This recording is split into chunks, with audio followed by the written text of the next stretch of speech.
Let's be honest, we all want to go mobile with our work. And you might want to go to a coffee shop and do some spreadsheets or even just do some simple writing.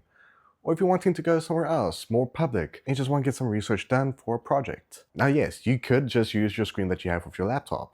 And many do prefer actually just using one screen. But you might be someone that does prefer using multiple screens because your home setup does include, let's say, maybe 2 or even 3 displays. Now yes, you can get tons of separate displays out on the market that allows you to have 2 displays while you're out in public. But if I told you there's a good option for you to actually go for that gives you good performance, can essentially also allow you to do some gaming, and also is decently priced. Now yes, I am talking about the Kefeya S1. So let's talk about it. Now when it comes to the Kefeya S1, you actually are getting quite a bit. Now not only does it have a lot of reviews on Amazon, which means yes, this is a really trusted product that a lot of people actually do use. Now just to give an idea of what you do get with the S1, you do get quite a bit of good specs to it. First of all, it is very thin and relatively very light. So when you do actually hook this up to your laptop, you shouldn't have any issues where it does obviously maybe drag down your display, or even worse, destroy your display. So the fact that this is actually decently light means you won't have to worry about that at all.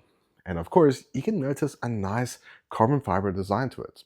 I do think it is actually kind of unique and makes it stand out a lot more.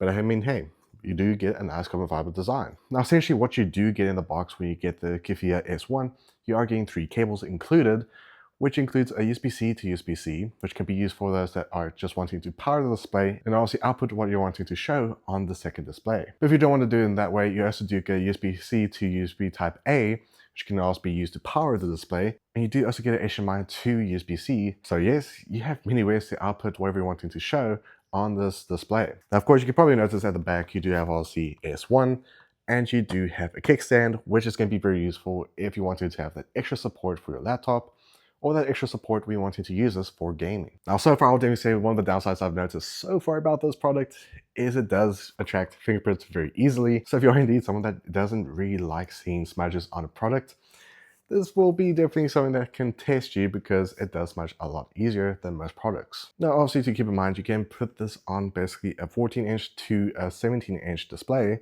I believe you can even try your luck when it comes to even putting it on the 13-inch display. So you can use this for any laptop out there that you want to use this on. Now when it comes to the display itself, it is a 1080p FHD display that goes up to 300 nits of brightness, which is pretty good for this type of display, and also has a response time of 2 milliseconds. And yes, if you do plan to use this for gaming, you are only getting 60 Hz. But now, let's see how easy it is to actually attach to a monitor and test it out.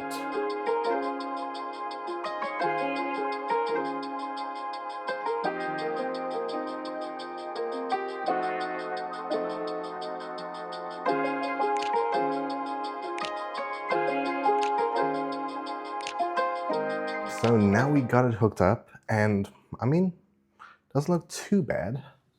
It does feel a little bit weird compared to obviously having a normal monitor setup. That is just obviously what you're going to expect when it comes to using these type of displays. Let's go and test it out and see how it does perform. So now we got it set up as a secondary display. And just to give you an idea, let's give it a test to see just how it does in terms of, going from one screen to another, just like what you would normally do with a normal dual monitor setup. So let's grab this tab and bring it over here. And I mean, not too bad. Obviously, we just got faulty mouse, but it looks pretty good. Now, you do have a scroll wheel up here that is supposed to help with brightness. So let's see if we can maybe adjust the brightness. And yes, it does have built-in speakers, which we will be testing a little bit later. But let's maybe quickly bring up the brightness to the max. So let's go all the way to the max, and that is the max brightness. And what's nice is we are getting a good test with lighting because we do have a glare coming through, and it does have anti-glare, which I think is going to be very useful if you do plan to use this in a coffee shop. But let's see how it does in terms of a video tape. So now we have YouTube opened up, and let's just select one of my latest videos, which is me obviously reviewing a drone. Now currently we've got an ad, but it actually looks pretty good for what you are getting. This is what you can expect when it comes to direct view. And it actually looks pretty good. Now do keep in mind, this is only 1080p with the display.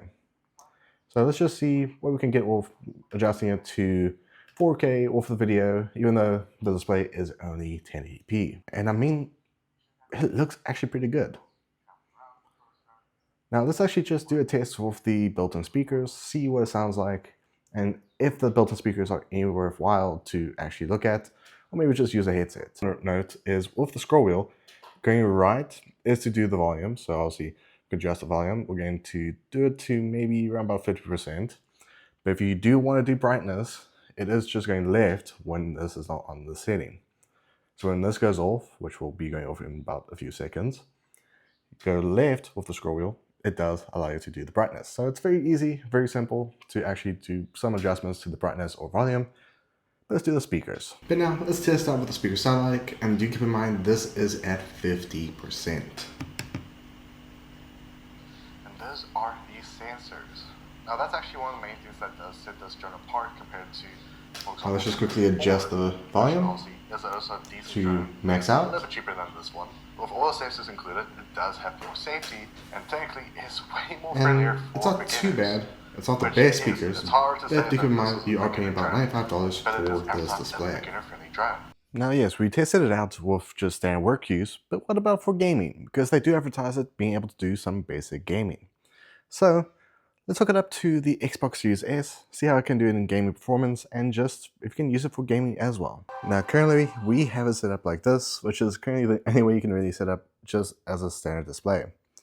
But I mean, so far it is looking pretty good. Now of course what we're going to do is just to make sure our console is set up to this display's resolution, and we're going to put it on 1080p of course, and we're going to make sure it is calibrated for the right settings. But to also give it a further test, especially for gaming, we do obviously have some sunlight coming from the right side. So we will have a bit of a disturbance, but the fact that it actually looks this clear with some sunlight does kind of prove that the anti-glare is pretty good. But let us boot up Forza Horizon 6 and see just how it can do in terms of some basic gaming performance. But now let's just see how this can do just in terms of showing us gameplay. Now again, audio doesn't sound that good, but visually, it actually looks pretty good. Now, keep in mind, we are gaming at 1080p 60 FPS. There's a response time of 2 milliseconds, which I mean, if you're doing casual gaming, something similar to what I'm doing right now with Forza Horizon 6, this is definitely more than enough. And the lighting is actually pretty good. In fact, if we look at the colors by just going to photo mode, this actually does look pretty good. Now just to see how much we can get with the actual display, it is proving to be really detailed with the display itself. I'm really impressed with what the S1 can actually do. But I mean, do let me know in the comments below, do you think you'll actually pick this up for your own use or not? Because if I'm being honest, $95 is a pretty good steal for this type of display. And so far you are getting some good performance for just basic use if you're going to be using it for work. If you obviously do want to use it for gaming, it can definitely deliver with some good game performance, but of course, do keep in mind it is obviously limited to 60 Hz. But also, if you guys enjoyed, see you guys next one. Be safe as always, and every day onwards. Bye.